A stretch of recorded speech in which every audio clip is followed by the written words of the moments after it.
इसमें देवेनारी और आज के वीडियो में हम बात करेंगे त्रैमासिक परीक्षा कक्षा 9 विज्ञान के पेपर के सॉल्यूशन के बारे में, जो कि आपका 75 मार्क्स का पेपर आया हुआ था। तो फटाफट इसका सॉल्यूशन देख लीजिएगा मेरे साथ। बहुत ही सरल पेपर आया हुआ था और पैटर्न बिल्कुल सही है ना, पिछले साल की तरह है। पदार्थ की कितनी अवस्थाएँ होती है, तो पदार्थ की 4 अवस्थाएँ होती है। पदार्थ किस अवस्था में कणों के मध्य न्यूनतम रिक्त स्थान होता है, तो ठोस में।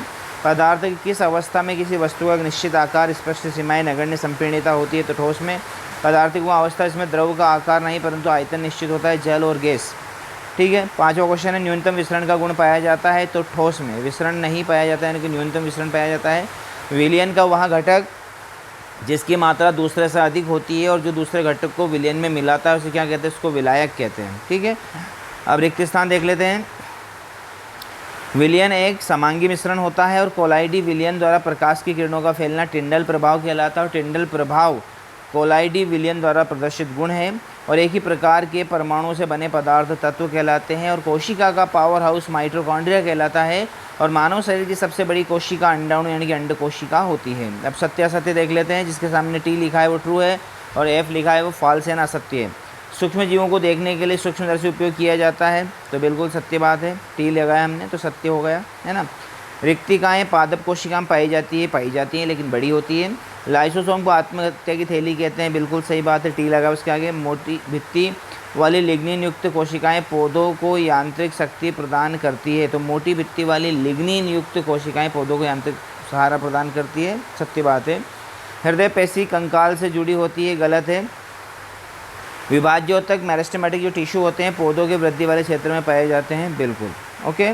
चलिए बात करते हैं सही जोड़ी की। पत्तियों से भोजन का परिवहन किसके द्वारा होता है, तो पत्तियों से भोजन का परिवहन फ्लोएम के द्वारा होता है।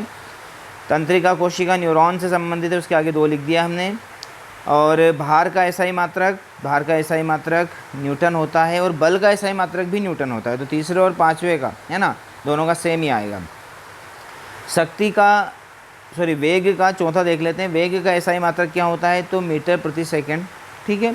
बल का एसआई मात्रक तो वो हमने आपको बताया न्यूटन होता है। बल और भार दोनों का एसआई मात्रक न्यूटन ही होता है। और शक्ति का एसआई मात्रक होता है वाट। ठीक है। तो यहाँ पर किलोग्राम नहीं है किसी का भी एसआई मात्रक, इसलिए वो गलत है। ठीक है।